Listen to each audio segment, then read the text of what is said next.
Hello everyone, welcome to the solutions and tricks. आज हम discuss करने वाले हैं मास्टरिंग टेक्निकल एड्स इंटरव्यूज़। किस टॉपिक पे? हम लोग करेंगे HTML के टॉपिक पे। और नेक्स्ट वीडियो जो रहेगी वो हमारी कोडिंग चैलेंजेस के ऊपर रहेगी। किस पे?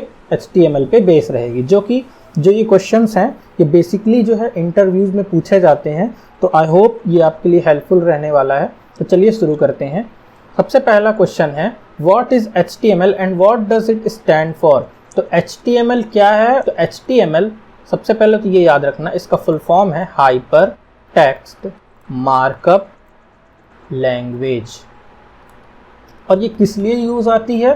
For creating web pages. ठीक है। नेक्स्ट क्वेश्चन है, what is difference between HTML and XHTML? तो HTML के बारे में तो पता ही चल गया कि क्या है, हाइपर टेक्स्ट मार्कअप लैंग्वेज है। ठीक है, फॉर क्रिएटिंग वेब पेजेस। अब ये XHTML क्या है, इसका फुल फॉर्म देख लेते। तो इसका फुल फॉर्म होता है एक्सटेंसिबल HTML। ठीक है, HTML का तो ये लिखा ही हुआ है मैंने। ठीक है, hyper text markup language.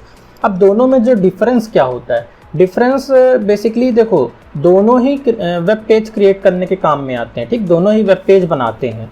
But अब जैसे अपने कॉलेजेस में होते हैं कि एक टीचर रहेगा जो बहुत ही स्ट्रिक्ट रहेगा और एक टीचर रहेगा जो अपना थोड़ा मतलब लोगों को भला चाहता है कि हाँ चलो ठीक है, मैं ज़्यादा परेशान नहीं करूँ। तो बस सेम डिफरेंस यहाँ पे ही है। जो HTML है वो हमारा बहुत ही उदार, मतलब बहुत ही lenient टाइप का जो हमारा लैंग्वेज है। और जो ये XHTML है ये जो है थोड़ा स्ट्रिक्ट है। ठीक है, मतलब कैसा स्ट्रिक्ट और lenient में कैसा कि मतलब ये जो HTML रहेगा इसमें अगर थोड़ी बहुत अगर हमसे गलती हो भी जाए तो ये मान जाएगा, कोई दिक्कत नहीं है। इसको मतलब जो लिस्टिंग चाहिए, जो मतलब एक होता है कोड करने का जो तरीका जिसे कहते हैं, वो अगर ना भी आप उसके जैसा करो कोई दिक्कत नहीं है। जैसे कि कभी कभी देखा जाए, जैसे पाइथन एक लैंग्वेज है, अगर उसमें हम जो है चीज़ों को इधर उधर लिख देते हैं तो हमारा शायद प्रोग्राम वर्क ही ना करे। ठीक है, वैसे ही HTML में क्या है कि आप चाहे इधर उधर चीज़ों को लिख दो, कोई दिक्कत नहीं है। इसको well up to date form नहीं चाहिए। ठीक है, आप चाहे जैसा लिख दो ये मान जाता है। लेकिन जो XHTML है दूसरी तरफ, वो क्या है, थोड़ा स्ट्रिक्ट है। इसको हर मामले में स्ट्रिक्टनेस चाहिए, मतलब प्रॉपर ऑर्डर चाहिए इसको हर चीज़ के लिए। ठीक है, इसको डॉक्यूमेंटेशन वेल फॉर्म में चाहिए, तब ये जा करके वेब ब्राउज़र पे रेंडर करेगा। नेक्स्ट क्वेश्चन है, explain the purpose of doc type declaration in HTML। तो देखो, डॉक टाइप का मतलब क्या होता है यहाँ पे, सबसे पहले ये जानो। ये बेसिकली पहले तो ये याद रखना कि ये ऐसे लिखा जाता है। ठीक है, ऐसे डॉक टाइप, और सबसे पहली लाइन होती है किसी भी HTML डॉक्यूमेंट की। तो इसका मुख्य काम ये होता है कि ये डॉक्यूमेंट का टाइप, ठीक है, मतलब डॉक्यूमेंट का टाइप एंड क्या बताता है ये, version of HTML। Version of HTML latest हम किस पे वर्क करते हैं? HTML5 पर। अच्छा, इसकी खास बात क्या है? मतलब अगर इसको ना भी करें तो ऐसे कुछ खास दिक्कत नहीं आएगी, लेकिन फिर भी इससे क्या होता है कि जो हमारा ब्राउज़र होगा उसको आसानी से मतलब जो है चीज़ें पता चलती रहेंगी कि भाई आखिर ये डॉक्यूमेंट है किस चीज़ की, उसमें क्या क्या मेंशन है। ठीक है, उसमें उसको मतलब जो ब्राउज़र की जो समझ होगी वो बढ़ जाती है अगर आप ये चीज़ मेंशन कर देते हो तो। और क्या करता है जो है, it helps browsers to understand the document structure and rendering mode. मतलब उसको रेंडर करने के लिए अच्छे से काफ़ी अच्छा वर्क कर देता है। तो प्रॉपर कॉम्पेटेबिलिटी और रेंडरिंग के लिए यूज़ होता है ये doc type. What is the role of semantic elements in HTML5? Can you provide example of some semantic elements? अब देखो, ये सेमेंटिक एलिमेंट्स क्या होते हैं? ये बेसिकली प्रोवाइड करता है meaning structure of web page के लिए। मतलब कैसा, जो हम वेब पेज बनाते हैं, डॉक्यूमेंट जो लिखते हैं HTML का, तो जो सेमेंटिक एलिमेंट्स होते हैं ये बेसिकली, जैसे अगर मान लो हमने कुछ भी यहाँ पे, जैसे हम पैराग्राफ बनाते थे तो वो तो हमें पता है, यूज टू है कि हाँ भाई ये पैराग्राफ लिखने के काम में आता है। ठीक है, लेकिन कुछ कुछ चीज़ें ऐसे होती हैं, जैसे अगर मान लो हमें ये वेब पेज बनाना है कोई सा, जैसे कि अब अगर कोई वेब पेज खोल के देखोगे तो कुछ ऐसा बन करके आता है। ये सेक्शन रहता है, फिक्स रहता है हेडर के लिए। ठीक है, ये फिक्स रहता है हेडर के लिए। ये यहाँ पे रहता है नेविगेशन के लिए। फिर उसके बाद जो है यहाँ पे रहेंगे कुछ आपके सेक्शंस, फिर रहेंगे यहाँ पे आर्टिकल्स, फिर यहाँ पे रहेगा ए साइड, ठीक है, और ये यहाँ पे हम बना देते हैं फूटर को, ठीक। तो बेसिकली हम क्या करते हैं कि जब हेडर लिखते हैं, मान लो हम अपनी समझ के लिए, कोड रीडेबिलिटी को बढ़ाने के लिए हम ऐसी चीज़ों का यूज़ करते हैं। अगर मतलब इसका कुछ खास अंतर नहीं, आप नेविगेशन, यहाँ पे आप नेविगेशन लिखो, यहाँ पे हेडर लिखो, अगर आप इस पोर्शन के लिए काम कर रहे हैं तो कुछ खास डिफरेंस आने नहीं वाला है। बट हम अपनी समझ के लिए, मान लो अगर हम यहाँ पे हेडर लिखते हैं, सबसे पहला हेडर बनाते हैं यहाँ पे, ठीक है। हेडर में सबसे पहले क्या होगी, एच अपन ने लिखा, यहाँ पे हेडिंग लिखेंगे, ठीक है। हेडिंग जो भी हमारा वेबसाइट का पर्पस है, जो हमें जो लिखना होगा।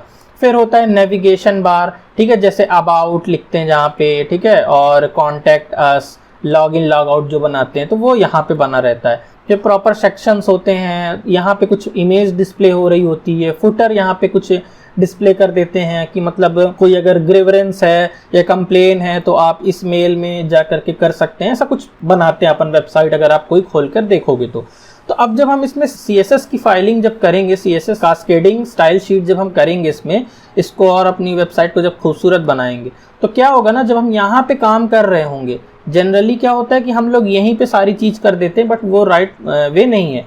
हमें क्या करना है, एक नई CSS फाइल बनानी है, और वहाँ पे जब हम करेंगे तो हमें प्रॉपर यूज़ रहेगा कि हाँ भाई हेडर है, तो हमें वहाँ बार बार खोल के देखना नहीं पड़ेगा कि क्या कलर कहाँ पे जा रहा है। हम बिल्कुल बता सकेंगे कि हाँ यह हेडर है, तो यहाँ पे हम लोग मान लो ग्रीन कर दे रहे हैं। फिर उसके बाद जो है नेविगेशन है, तो नेविगेशन में मुझे येलो करना है, ठीक है। अगर फुटर है तो फुटर में मुझे रेड करना है, ठीक। तो हमें बार बार वहाँ देखना नहीं पड़ेगा कि क्या है क्या नहीं है, ठीक है। आई बात समझ में? आई होप आप लोग समझ गए होंगे। नेक्स्ट है explain the difference between div and span elements. देखो ये बहुत ही इंपॉर्टेंट क्वेश्चन है, और बेसिकली इसके बारे में ज़्यादातर लोगों को इन्फॉर्मेशन नहीं होती कि डिव और स्पैन में अंतर क्या होता है। तो जो डिव है ये हमारा ब्लॉक लेवल पे वर्क करता है, ठीक है, ब्लॉक लेवल एलिमेंट है, और ये हमारा इनलाइन लेवल एलिमेंट है, ठीक है। आई बात समझ में? ब्लॉक लेवल से क्या मतलब है कि मान लो ये हमारा एक पूरा पेज है, ठीक है, ये हमारा पूरा एक पेज है। इसमें मैंने लिखा सॉल्यूशंस एंड ट्रिक्स, ठीक है। थोड़ा पेज को बड़ा बना देते हैं, ये हमने पेज को थोड़ा और बड़ा बना दिया, ठीक है। ये हमारा पेज का साइज है, मान लो यहाँ पे इस तरह से कुछ हमारे ब्राउज़र में खुल रहा है। और एक हमारा और लिखा हुआ है सॉल्यूशंस एंड ट्रिक्स, ठीक है। अगर हमने यहाँ पे डिव लगाया हुआ है, ठीक है, डिव टैग लगाया हुआ है, और यहाँ पर हमने स्पैन लगाया हुआ है, ठीक है, स्पैन लगाया हुआ है, तो क्या बताया मैंने, डिव जो है ब्लॉक लेवल, मतलब इसका पूरा ब्लॉक कहाँ तक रहेगा, पूरी एक लाइन तक रहेगा, ठीक है, पूरी एक लाइन तक रहेगा। और स्पैन कहाँ तक रहेगा, जहाँ तक हमारा टेक्स्ट रहेगा वहाँ तक ही इसकी ब्लॉक बनेगी। मतलब कैसा कि अगर मान लो इसकी बैकग्राउंड को हमें मान लो वो करना है, दिखाना है कि कहाँ तक ये जा रहा है, तो मान लो मैं येलो कलर से शो कर रहा हूँ, तो अगर जब अपन डिव लगा देते हो, मान लो हमारा टेक्स्ट जो है, हमारा टेक्स्ट यहाँ से लेके यहाँ तक इतना बड़ा लिखा हुआ है, लेकिन जब इसमें हम स्टाइलिंग करेंगे और मान लो बैकग्राउंड हमने येलो दे दिया इसका, तो ये पूरा यहाँ तक आएगा, यहाँ तक पूरा यहाँ तक रहेगा, ठीक है, यहाँ तक पूरा, ये यहाँ तक पूरा ये येलो हो जाएगा, ठीक है। उसके बाद स्पैन में क्या होगा, स्पैन में जब हम स्टाइलिंग करेंगे तो सॉल्यूशंस एंड ट्रिक्स केवल यहीं तक बस जो है इसका स्टाइलिंग रहेगी। इसका मैं प्रैक्टिकल आपको बता देता हूँ करके, ठीक है। Let me do a practical. तो जस्ट अ सेकेंड, देखो सबसे पहले अगर हम जो है, तो सबसे पहले हमारी कोड की जगह अगर हमने अगर सीखा ही है अभी, तो हम लोग उसको ज़रूर मेंशन करेंगे डॉक टाइप, ठीक है। डॉक टाइप से क्या होता था, डॉक टाइप से हमारी चीज़ें, हमारा ब्राउज़र जो होता है वो अच्छे से अंडरस्टैंड करता है कि हाँ भाई क्या उसको रेंडर करना है, किस वर्जन के डॉक्यूमेंट को उसे क्या, मतलब सबसे पहले तो हम यही बता दे रहे हैं HTML को वो करेगा, तो वही है, ये किस टाइप का डॉक्यूमेंट है, ये है HTML, ठीक है, ये HTML। फिर उसके बाद हम लोग लिखते हैं अपना नेक्स्ट HTML, ठीक है। और ये चीज़ तो हमें लिखनी ही लिखनी पड़ेगी हर बार, ठीक है, चाहे हम जौन सा अगर HTML का डॉक्यूमेंट लिखे, पहले HTML रहेगा, फिर हेड रहेगा, उसके बाद जो है आपकी टाइटल रहेगी, टाइटल के बाद इसका आपका बॉडी चालू होता है, फिर सारी चीज़ों को बंद करना है, ठीक है। फिर उसके बाद हेड के बाद हम लोग टाइटल लिखेंगे, टाइटल जिसमें हमने दिया मान लो सॉल्यूशंस डिव एस स्पैन कर देते हैं, डिव एस स्पैन, ठीक है। और ये टाइटल यहाँ से क्लोज, ठीक है। उसके बाद यहाँ से हम लोग हेड भी क्लोज कर देते हैं, ठीक है। उसके हेड के अंदर जनरली हम जो है जो चीज़ हमें पेज पे डिस्प्ले नहीं करना है उसको हम लोग रखते हैं। जैसे अगर कहीं पे स्टाइलिंग रखी है, हमारी स्टाइलिंग शीट है, तो उसको यहाँ पे लिंक करने के लिए यहाँ पे काम में आता है। या हमें किसी दूसरे पेज में नहीं करना, अगर इसी पेज मतलब किसी और स्टाइलिंग शीट को ना बना करके हम एक ही डॉक्यूमेंट में अगर करना चाहते हैं तो टाइटल के ऊपर कर सकते हैं। और ये टाइटल कहाँ पे रेंडर होता है, ये होता है आपकी ब्राउज़र के हेड पे, बिल्कुल यहाँ पे है ना, फ्रेम में।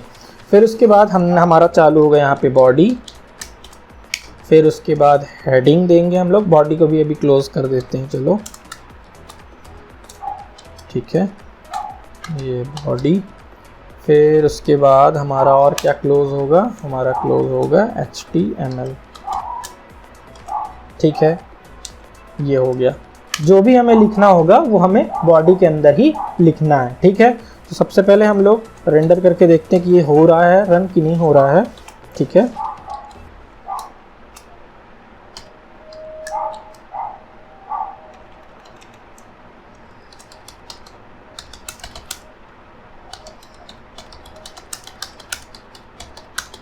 ठीक है, ये हमने प्रीव्यू किया अगर, तो ये देखो ये यहाँ पे रन हो रहा है। आई होप आपको शायद अभी दिख नहीं रहा होगा, ठीक है, तो कोई दिक्कत नहीं है। तो सबसे पहले हम लोग स्पैन बना करके देखते हैं, ठीक है, स्पैन, और ये स्पैन को क्लोज भी किया हमने, ठीक है। यहाँ पे हम लोग लिखेंगे अब सॉल्यूशंस एंड ट्रिक्स, ठीक है। और इसको मैं कॉपी कर लेता हूँ, ठीक है, और यहाँ पे पेस्ट कर देता हूँ, और यहाँ पे एक ब्रेक कर देता हूँ लाइन को, ठीक है।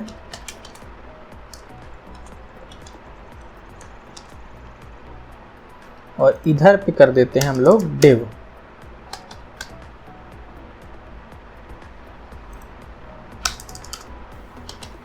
देखो अभी आपके ब्राउज़र पे कोई डिफरेंस नहीं आएगा, ठीक है। अभी आपके ब्राउज़र पे कुछ भी डिफरेंट ऐसा नहीं होने वाला है।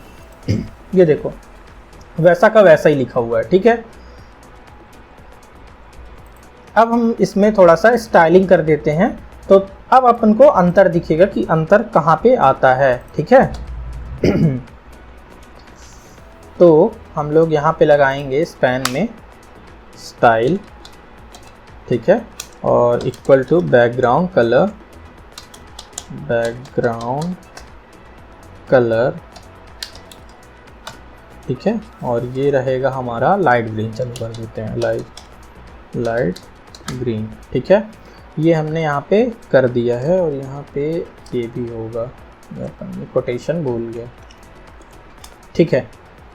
इस चीज़ को मैं प्रॉपर कॉपी कर लेता हूँ यहाँ से यहाँ तक, और इसमें जा कर के पेस्ट कर देता हूँ, ठीक है। अब देखो अंतर आपको तुरंत दिख जाएगा, क्या अंतर है। ये मैंने प्रीव्यू किया, देखो एक सॉल्यूशंस एंड ट्रिक्स जिसमें मैंने स्पैन लगाया हुआ है, उसका जो कास्केडिंग वो यहाँ तक हुआ है, ब्लॉक इनलाइन पर हुआ है। और जो सॉल्यूशंस एंड ट्रिक्स जो कि अपन ने यहाँ पे डिव लगाया था, उसका पूरा एक ब्लॉक लेकर के रख लिया है यहाँ पे, ठीक है। आई होप आप लोग समझ गए होंगे कि क्या डिफरेंस है, ठीक है। आप लोग ट्राई करिए खुद से। चलिए फिर आगे बढ़ते हैं। नेक्स्ट क्वेश्चन है, what are HTML entities, can you give an example. तो एंटिटीज क्या है, बेसिकली स्पेशल कैरेक्टर्स, ठीक है। काहे के स्पेशल कैरेक्टर्स, तो ये होते हैं आपके HTML के अंदर, मतलब कि अगर हम लोग ऐसा लिखना चाहें ये इस तरीके से, तो ये हम HTML के अंदर उसको शो नहीं कर सकते हैं, ठीक है। अगर मतलब हमें अगर हम ऐसे लिख देंगे ना तो वो एरर शो करने लग जाता है, ठीक है।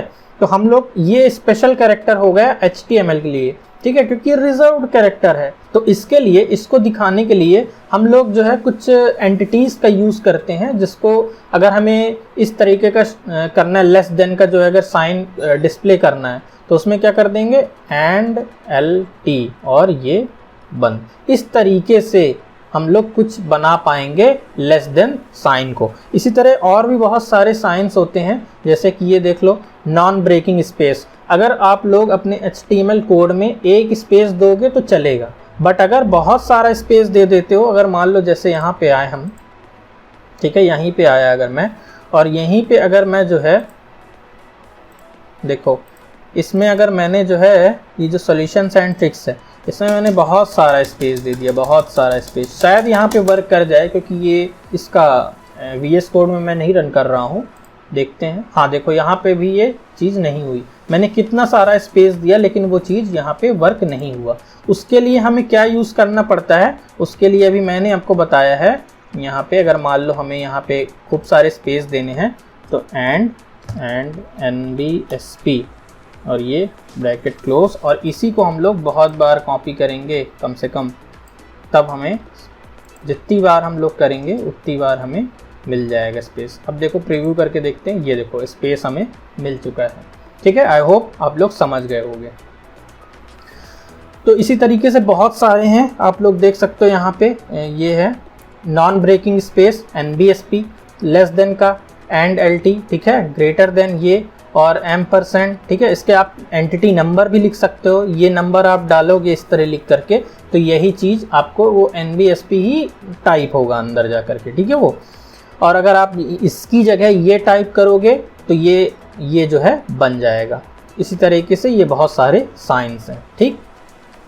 चलो और अपन बढ़ते हैं आगे। नेक्स्ट क्वेश्चन क्या था, what is the purpose of Meta tag. सबसे पहले तो ये मेटा टैग होता क्या है, काम क्या करता है, तो मेटा टैग क्या करता है, प्रोवाइड करता है मेटा डाटा को। मेटा डाटा किसका, हमारे HTML डॉक्यूमेंट का, HTML डॉक्यूमेंट का। मतलब कैसा कि मेटा डाटा होता क्या है, data about data, data about data, ठीक है। मतलब हमारा कोई पेज था जिसको हमने मान लो हमने कोई वेबसाइट बनाई, ठीक है, हमने सॉल्यूशंस एंड ट्रिक्स की ही एक वेबसाइट बनाया, ठीक है, और यहाँ पे मैं उसका अबाउट लिख दूंगा, ठीक है। मेटा डाटा के अंदर जब मैं लिखूंगा कि इट इज़ फॉर कोडिंग, ठीक है, तो ये चीज़ जब हम लोग सर्च करेगा, जब कोई अपने ब्राउज़र पे मेरी वेबसाइट को जब कोई सर्च करेगा, यहाँ पे सॉल्यूशंस एंड ट्रिक्स जब डालेगा तो आप लोग देखेंगे बहुत सारी वेबसाइट खुल जाती हैं, ठीक है, आप उसी तरीके से, और वो रैंकिंग के हिसाब से एडजस्ट होती हैं। मान लो मेरा पेज इतना फेमस ना हो सकता है तो ये यहाँ पे आ जाए, ठीक है, यहाँ पे कुछ और आ जाए, केवल सॉल्यूशंस आ जाए, यहाँ पे अपना पेज आ गया सॉल्यूशंस एंड ट्रिक्स, ठीक है। तो उसके साथ जो और लिख करके आता है ना, यहाँ पर जो देखा होगा कभी, ठीक है, यहाँ पे जो डाटा लिख के आता है वही चीज़ डिस्प्ले करने के लिए ये मेटा टैग काम में आता है। इसी से जो है हमारी जो गूगल है, जो सर्च इंजन्स हैं, वो रैंकिंग करती हैं और उसी के हिसाब से आपको ऊपर नीचे करती रहती है, ठीक है। और ये कैसे कौन कौन से मेटा टैग्स होते हैं, जैसे कि कैरेक्टर एनकोडिंग, कैरेक्टर एनकोडिंग, ठीक है, कैरेक्टर एनकोडिंग होता है, व्यू पोर्ट होता है, ठीक है। व्यू पोर्ट मतलब कैसा उसका स्केलिंग हो, कैसा उसका साइज होगा, जब उसमें खुलेगा तो ऑटोमेटिक अपने साइज को बदल सकता है कि नहीं, व्यू पोर्ट सेटिंग्स हो गई। और ऑथर इंफॉर्मेशन, ठीक है, ऑथर इंफॉर्मेशन भाई अबाउट जो मैंने बताया था। अब बताते हैं आगे चल करके, what is the purpose of alt attribute in an image tag. अब देखो ये भी बहुत ही इंपॉर्टेंट क्वेश्चन है कि alt एट्रीब्यूट का काम क्या होता है। तो जब हम लोग इमेज टैग ऐसा कुछ करके लिखते हैं IMG, ठीक है, और यहाँ पे कुछ alt करके बनाते हैं, उसका मतलब क्या होता है कि जब हमारा अगर मान लो वेब पेज है, ठीक है, उसमें मैंने क्या डाला, एक इमेज डाला, एक मैंने इमेज डाल दी, काहे की डाल दी भाई, ये डाल दिया, मान लो मैंने सॉल्यूशंस एंड ट्रिक्स का लोगो डाला था, ठीक है।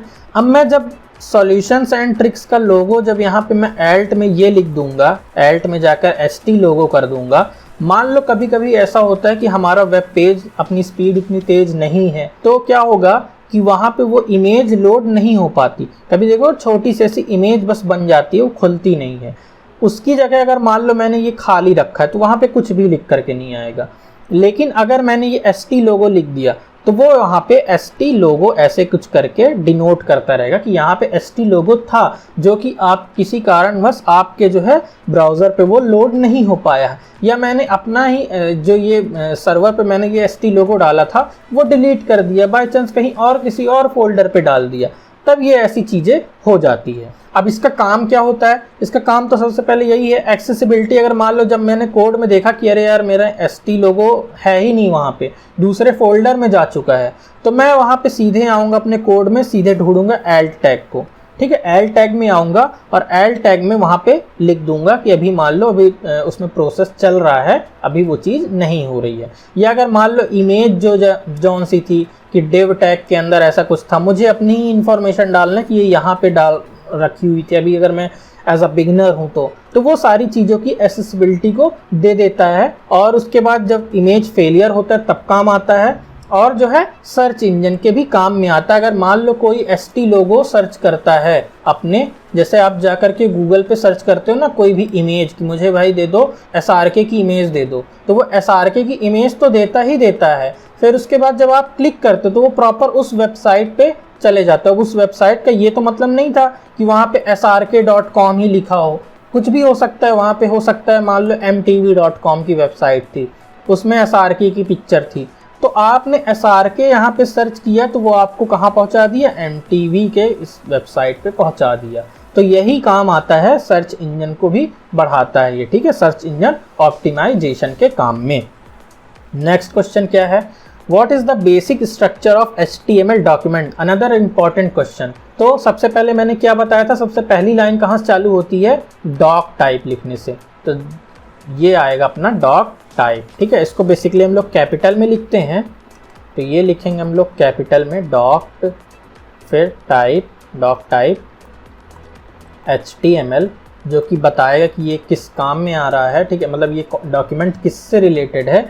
फिर उसके बाद यहाँ पे सबसे पहले हम लोग HTML लिखेंगे, ठीक है। हायरार्की को मेंटेन रखना है। HTML के अंदर आता है हेड, ठीक है। हेड के अंदर आएगा टाइटल, ठीक। टाइटल में अपना पेज टाइटल जो भी आपको इस जगह पे यहाँ पे दिख जाता है वो डिस्प्ले करना है। तो मान लो मैंने यहाँ पे लिख दिया सॉल्यूशंस एंड ट्रिक्स, ठीक है, और फिर ये टाइटल। फिर उसके बाद हेड को हम लोग क्लोज करेंगे और फिर यहाँ पे हमारी चालू हो जाती है बॉडी, ठीक है। फिर हमारी यहाँ से चालू हो जाती है बॉडी। ये भी कहाँ किसके अंदर में रहता है?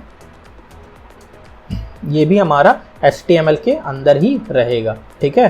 तो ये बॉडी, ठीक है। बॉडी में हम कोई भी चीज़ डिस्प्ले करते हैं जो कि हमारे पेज में जा कर के रेंडर हो जाता है।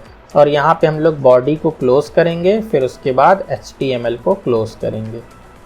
अब जो भी हमें अगर डिस्प्ले करना है अपने ब्राउज़र पे, तो वो जो है इधर पे इस जगह पे लिखेंगे। क्या क्या लिख सकते हैं? H2 लिखते हैं सबसे पहले, अगर हम कोई हेडिंग देना चाहते हैं। अगर हम लोग ये हेडिंग लिख देते हैं यहाँ पे, ठीक है, इसको प्रॉपर बंद भी करते हैं, ठीक।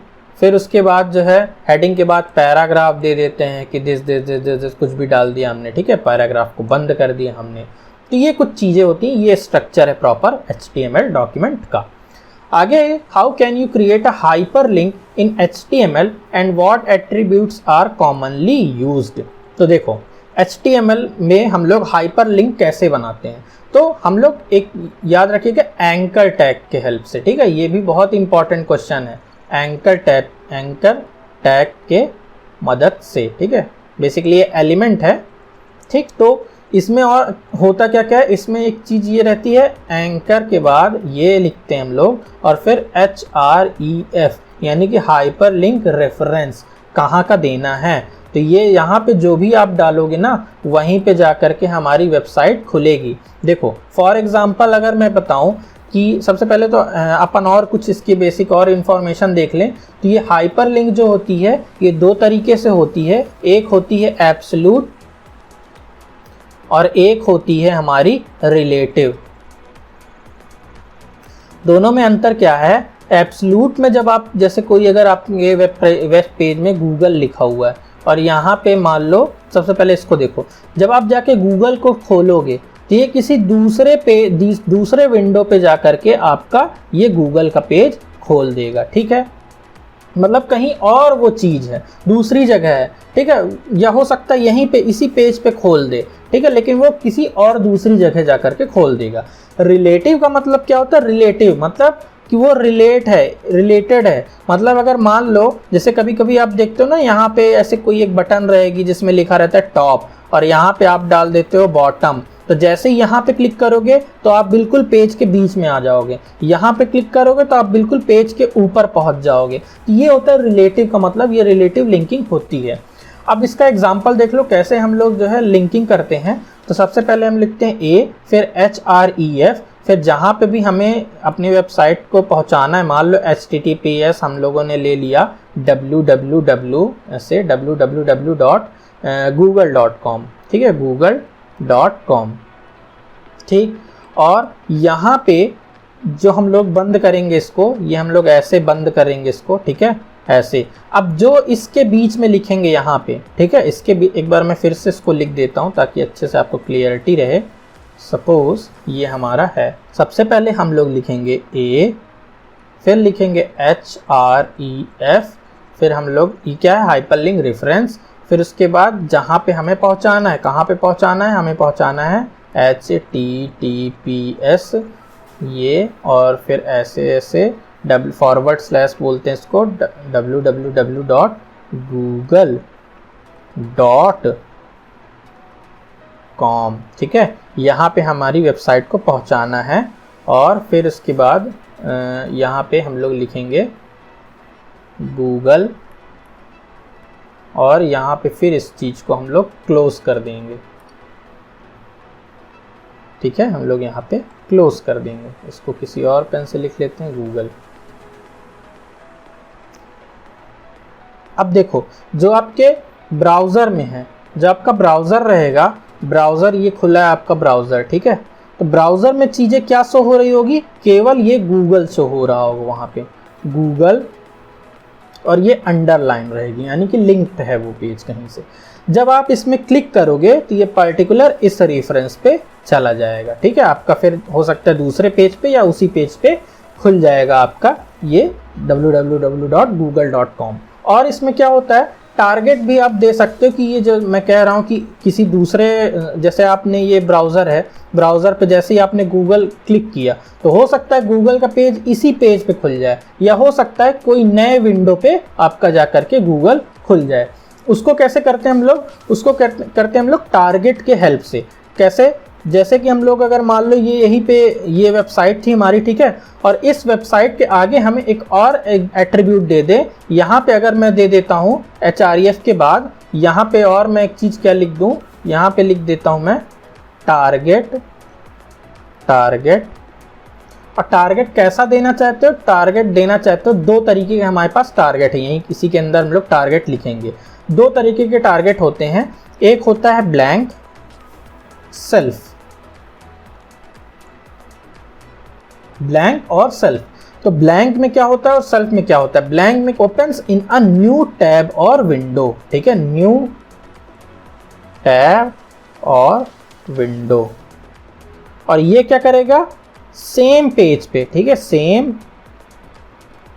सेम टैब और विंडो, ठीक है, सेम टैब में या विंडो में खोल देगा। और ये क्या करेगा, दूसरे किसी विंडो पे खोलेगा। तो आई होप आज आपने कुछ नया सीखा है, ठीक है। नेक्स्ट हम लोग क्या डिस्कस करने वाले हैं, इसमें कोडिंग लेवल इसमें देखेंगे हम लोग, कौन कौन सी कोडिंग के क्वेश्चंस इंटरव्यू में जनरली HTML से रिलेटेड पूछे जाते हैं। आपको आज ये वीडियो पसंद आई होगी तो लाइक कर दीजिएगा, शेयर कर दीजिएगा और सब्सक्राइब कर दीजिएगा। Thank you.